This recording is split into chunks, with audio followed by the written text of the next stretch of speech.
Assalamualaikum warahmatullahi wabarakatuh. Perkenalkan, nama saya Den Ramadhani. Saya dari S1 Manajemen Malam STI Madani Balikpapan.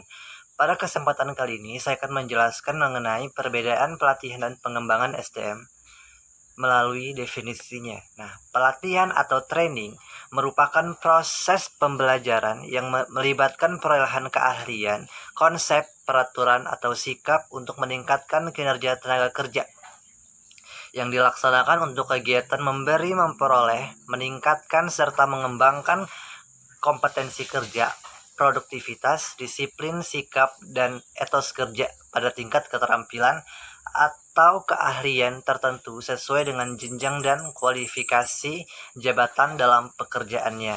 Lalu yang kedua adalah pengembangan. Pengembangan atau development adalah atau diartikan sebagai penyiapan individu untuk memikul tanggung jawab yang berbeda atau yang lebih tinggi dalam perusahaan, organisasi, lembaga, atau instansi pendidikan. Dan pengembangan development mempunyai ruang lingkup yang lebih luas dalam upaya untuk memperbaiki dan meningkatkan pengetahuan, kemampuan, sikap, dan sifat-sifat kepribadian. Jadi, perbedaan kalau pelatihan langsung terikat dengan performansi kerja pada pekerjaan yang sekarang, dan juga pelatihan lebih terarah pada peningkatan kemampuan dan keahlian SDM. Organisasi yang berkaitan dengan jabatan atau fungsi yang menjadi tanggung jawab individu yang bersangkutan saat ini atau disebut current job oriented. Sasaran yang ingin dicapai dan suatu program pelatihan adalah peningkatan kerja individu dan dalam jabatan atau fungsi saat ini. Sedangkan pengembangan tidaklah harus. Pengembangan mempunyai skop yang lebih luas dibandingkan dengan pelatihan. Nah, jadi teman-teman bisa membedakan ya pelatihan dan pengembangan. Sekian dari saya. Wassalamualaikum warahmatullahi wabarakatuh. Assalamualaikum, nama saya Gratis Molang, NIM 142.19.045, akan menyampaikan materi tentang komponen-komponen yang ada dalam pelatihan dan juga pengembangan sumber daya manusia. Nah, menurut Anwar Prabu Mangkunegara, ada beberapa komponen yang harus ada yang diperhatikan dalam pelatihan dan juga pengembangan sumber daya manusia. Nah, yang pertama ada tujuan dan sasaran pelatihan dan juga pengembangan harus jelas dan dapat terukur. Yang kedua, para pelatih atau trainer harus ahli dan berkualitas memadai atau profesional. Yang ketiga, materi pelatihan dan juga pengembangan harus disesuaikan dengan tujuan yang hendak dicapai. Yang keempat, metode pelatihan dan juga pengembangan harus disesuaikan dengan kemampuan pegawai yang akan menjadi peserta. Yang kelima, peserta pelatihan dan pengembangan harus memenuhi persyaratan yang sudah ditentukan. Nah, saya juga akan membacakan tentang manfaat pelatihan dan juga pengembangan sumber daya manusia. Pelatihan mempunyai andil besar dalam menentukan efektivitas dan juga efisiensi organisasi. Beberapa manfaat nyata yang ditanggung dari program pelatihan dan juga pengembangan sumber daya manusia antara lain ada 6. Yang pertama, meningkatkan kuantitas dan juga kualitas produktivitas. Yang kedua, mengurangi waktu belajar yang diperlukan karyawan untuk mencapai kinerja standar yang dapat diterima. Yang ketiga, membentuk sikap, loyalitas, dan kerjasama yang lebih menguntungkan. Yang keempat, memenuhi kebutuhan perencanaan sumber daya manusia. Yang kelima, mengurangi frekuensi dan biaya kecelakaan kerja. Dan yang terakhir, membantu karyawan dalam meningkatkan dan mengembangkan pribadi mereka sendiri. Nah, manfaat di atas membantu baik individu maupun organisasi ya. Program pelatihan yang efektif adalah bantuan yang berharga dalam perencanaan karir yang sering dianggap sebagai penyembuh penyakit organisasi. Nah, manfaat di atas dapat membantu baik individu maupun organisasi. Program pelatihan yang efektif adalah bantuan yang berharga dalam perencanaan karir yang sering dianggap sebagai penyembuh penyakit organisasional. Nah, apabila produktivitas tenaga kerja sudah mulai menurun, banyak manajer yang berpikir bahwa solusi salah satunya adalah pelatihan. Meskipun program pelatihan tidak mengobati semua masalah organisasional, meskipun tentu saja program itu berpotensi untuk memperbaiki situasi tertentu, sekiranya program yang dijalankan secara benar.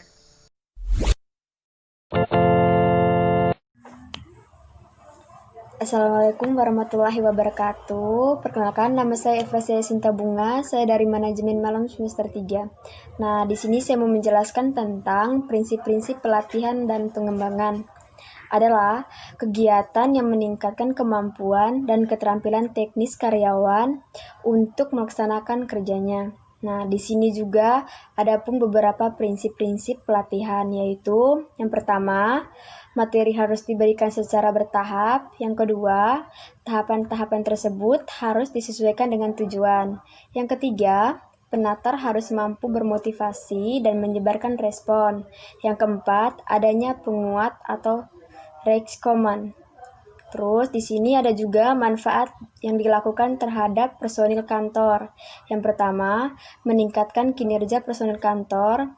Yang kedua, karyawan dapat berkembang dengan lebih cepat dan lebih baik. Yang ketiga, karyawan akan mampu bekerja dan melaksanakan tugas dengan baik, efisien, dan efektif. Assalamualaikum warahmatullahi wabarakatuh. Perkenalkan, saya Aryani 142-19-030 dari Manajemen Malam semester 3. Di sini saya akan mempresentasikan tentang tahapan pelatihan dan pengembangan SDM. Yang pertama, ada perencanaan. Di tahap pertama atau tahap penentukan kebutuhan program, penyelenggara harus bisa mengumpulkan data dan informasi yang sevalid mungkin. Apakah sebuah organisasi membutuhkan program pelatihan dan pengembangan sumber daya manusia atau tidak? Nah, tujuan penentuan kebutuhan pelatihan dan pengembangan SDM ini adalah untuk mengumpulkan sebanyak mungkin informasi yang relevan guna mengetahui data atau menentukan apakah perlu tidaknya dilakukan pelatihan dan pengembangan SDM dalam perusahaan tersebut. Kedua, pelaksanaan. Tahap kedua adalah melaksanakan program sesuai rencana. Namun, jika rupanya memang program ini dibutuhkan, maka penyelenggara harus bisa merancang program ini yang mana disesuaikan dengan tujuan utama dari program ini. Penyesuaian tujuan harus tepat karena pasti ada saja tujuan lebih spesifik. Ketetapan metode pelatihan dan pengembangan SDM tergantung pada tujuan yang hendak dicapai. Yang pertama, mulailah dengan mengidentifikasi mengenai apa yang diinginkan agar para pekerja mengerti apa yang harus diketahui dan dilakukan. Yang ketiga, evaluasi. Ketiga, tahap evaluasi untuk mengetahui apakah program yang telah dilakukan berjalan efektif atau tidak. Evaluasi juga dilakukan untuk mengetahui kekurangan program tersebut dan belajar dari kekurangan itu. Pelatihan dan pengembangan SDM harus menjadi suatu solusi tepat bagi permasalahan perusahaan, yaitu untuk memperbaiki kekurangan dari keterampilan setiap pekerja. Tujuan dari tahap ini adalah untuk menguji apakah pelatihan dan pengembangan SDM tersebut efektif di dalam mencapai sasaran-sasarannya yang telah ditetapkan. Selanjutnya, saya akan menjelaskan tentang metode pelatihan dan pengembangan SDM. Ada 3 jenis atau metode yang bisa dipilih dalam menyelenggarakan program pelatihan dan pengembangan sumber daya manusia. Masing-masing jenis ini bisa dipilih dan disesuaikan dengan tujuan dari program itu sendiri. Yang pertama ada on the job. Pelatihan dilakukan di tempat kerja dan pada waktu jam kerja dengan memperhatikan pegawai yang berpengalaman. Prosedur metode ini informal, observasi, sederhana, dan mudah serta praktis. Pegawai mempelajari pekerjaannya dengan mengamati pekerjaan lain yang sedang bekerja. Yang kedua, on-site but not on the job. Pelatihan dilakukan di tempat pekerja. Pegawai tersebut tetap melaksanakan dari pelatihan ini di luar jam kerja, sehingga tidak mengganggu waktu bekerja. Yang ketiga, ada off the job. Waktu dan tempat pelaksanaan pelatihan dan pengembangan dilakukan di luar jam kerja dan di luar tempat kerja, jadi dilaksanakan di tempat terpisah dan waktu tertentu. Jadi, kesimpulannya, melakukan pelatihan SDM bisa membuat karyawan pada bisnis lebih terampil dan loyal terhadap perusahaan. Di sisi lain, karyawan pun mendapatkan manfaat dari pelatihan yang mereka lakukan dengan meningkatnya kemampuan mereka. Assalamualaikum warahmatullahi wabarakatuh. Di sini saya akan menjelaskan tentang tujuan pelatihan dan pengembangan SDM. Yang pertama, kegiatan pelatihan dan pengembangan SDM memiliki tujuan yang direalisasikan dalam rangkaian kegiatan terstruktur yang sistematis. Tujuan serta manfaat pelatihan dan pengembangan SDM ini berguna untuk meningkatkan keahlian atau skill karyawan yang berkaitan dengan pekerjaan, agar kualitas performa mereka meningkat sehingga memberikan manfaat bagi kemajuan perusahaan atau institusi. Selain itu, juga agar mereka berkompeten menghadapi situasi-situasi tertentu yang bisa terjadi dalam dunia pekerjaan. Lalu yang kedua, program pelatihan dan pengembangan SDM ini termasuk proses pendidikan karyawan dengan prosedur yang terstandarisasi dan sistematis sehingga membawa manfaat dan nilai tambah bagi perusahaan di samping karyawan. Sementara itu, lebih spesifik lagi, program pengembangan SDM memiliki tujuan untuk mengembangkan keahlian, keterampilan, atau skill untuk jangka waktu yang panjang di masa depan. Lalu untuk yang ketiga, itu untuk program pelatihan SDM dan dalam kaitannya dalam proses pengembangan SDM. Sejatinya untuk mendidik, melatih, dan mengembangkan kemampuan intelektual dan kepribadian karyawan dalam hubungan dengan pekerjaan.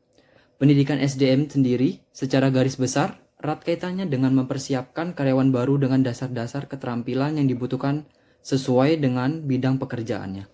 Sedangkan pelatihan SDM cenderung pada proses upaya peningkatan keahlian atau keterampilan karyawan yang sudah menduduki suatu jabatan atau tugas tertentu. Terima kasih.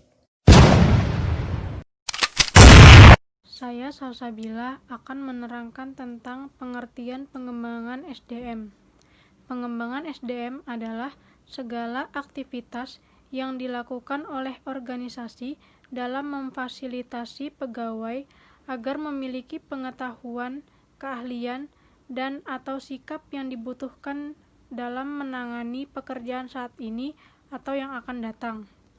Menurut Manulang, berbagai aktivitas yang dapat dilakukan oleh suatu organisasi untuk pengembangan tenaga kerja meliputi pelatihan dan pendidikan, rotasi jabatan, delegasi tugas, promosi, konsep pengembangan sumber daya manusia, pemindahan, konseling, dan konferensi.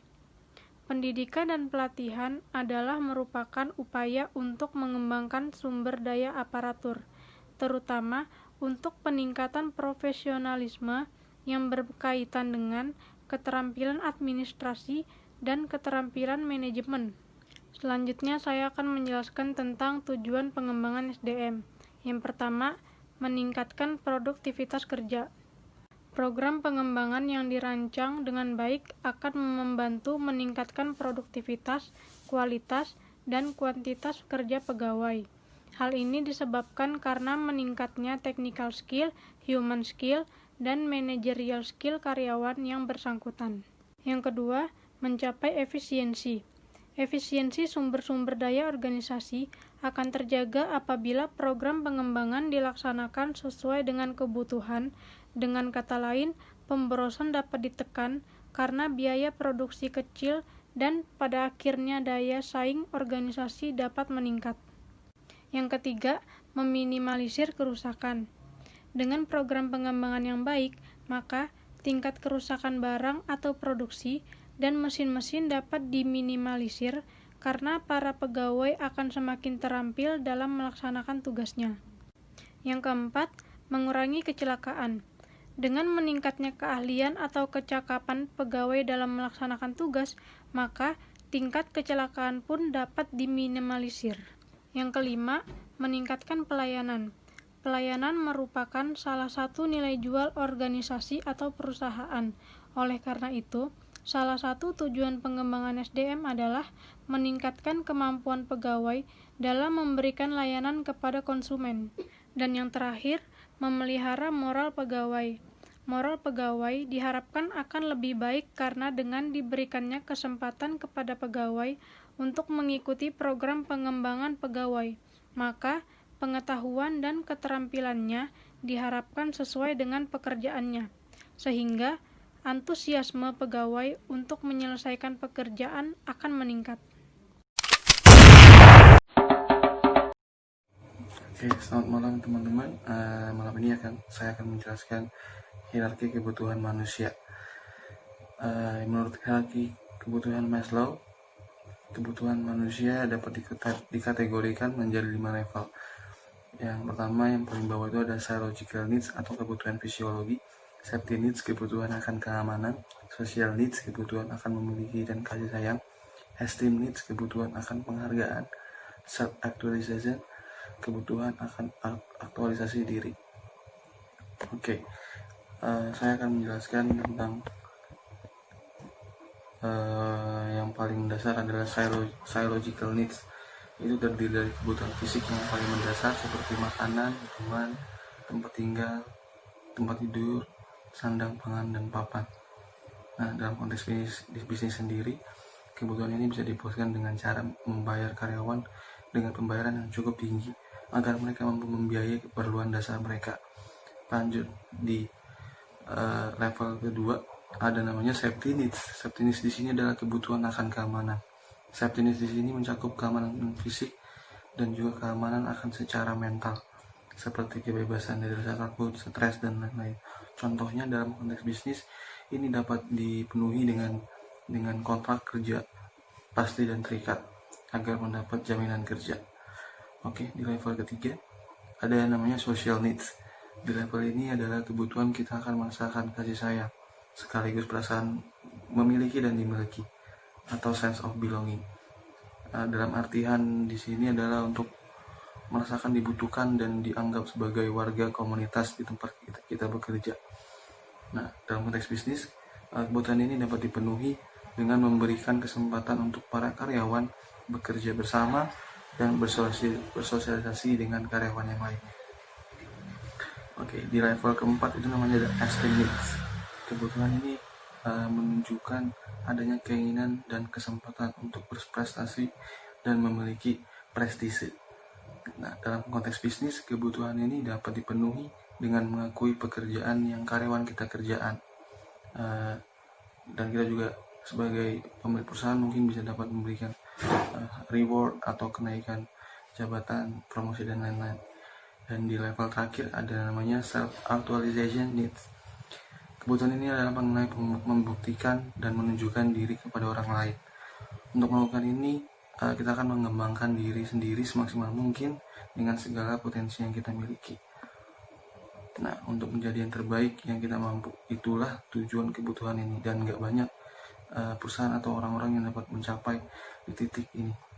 Nah, dalam konteks bisnis sendiri, apa yang bisa kita berikan adalah untuk memberi mereka kesempatan untuk menggunakan keterampilan baru untuk belajar dan berkembang. Perkenalkan, nama saya Devi Kasari Salmosir. Saya dari manajemen malam semester 3. Di sini saya akan membahas mengenai faktor-faktor yang mempengaruhi perencanaan sumber daya manusia. Yang pertama yaitu ada faktor lingkungan eksternal, di mana lingkungan eksternal ini melingkupi yang pertama ada perkembangan ekonomi. Perkembangan ekonomi mempunyai pengaruh yang besar tetapi sulit diestimasi. Sebagai contoh, tingkat inflasi, pengangguran, dan tingkat bunga sering merupakan faktor penentu kondisi bisnis yang dihadapi perusahaan. Yang kedua ada sosial politik. Sosial politik ini mempunyai implikasi pada perencanaan sumber daya manusia melalui berbagai peraturan di bidang personalia, perubahan sikap dan tingkah laku, dan sebagainya. Yang ketiga ada perubahan teknologi. Perubahan teknologi sekarang ini tidak hanya sulit diramal tapi juga sulit dinilai. Contohnya yaitu perkembangan komputer yang secara dahsyat merupakan contoh yang sangat jelas bagaimana perubahan teknologi menimbulkan gejolak sumber daya manusia. Yang keempat ada pesaing, di mana pesaing merupakan suatu tantangan eksternal lainnya yang akan mempengaruhi permintaan sumber daya manusia organisasi. Sebagai contohnya yaitu ada pembajakan. Manajer akan memaksa perusahaan untuk selalu menyikapi penggantinya melalui antisipasi dalam perencanaan sumber daya manusia. Yang kedua, faktor yang mempengaruhi perencanaan sumber daya manusia yaitu ada keputusan-keputusan organisasional di mana yang melingkupi yaitu yang pertama ada rencana strategi. Rencana strategi perusahaan adalah keputusan yang paling berpengaruh. Ini mengikat perusahaan dalam jangka panjang untuk mencapai sasaran-sasaran seperti tingkat pertumbuhan, produk baru, atau segmen pasar baru. Yang kedua ada dalam jangka pendek. Maksud dalam jangka pendek ini yaitu para perencanaan menerjemahkan rencana-rencana strategik yang menjadi operasional dalam bentuk anggaran. Yang ketiga ada forecast penjualan dan produksi. Meskipun tidak setepat anggaran juga menyebabkan perubahan kebutuhan personalia dalam jangka pendek. Dan yang keempat ada perluasan usaha berarti kebutuhan sumber daya manusia yang baru. Yang kelima ada reorganisasi atau perencanaan kembali. Pekerjaan dapat secara radikal merubah kebutuhan dan memerlukan berbagai tingkat keterampilan yang berbeda dari para karyawan di masa yang mendatang. Dan yang terakhir yaitu ada faktor persediaan karyawan.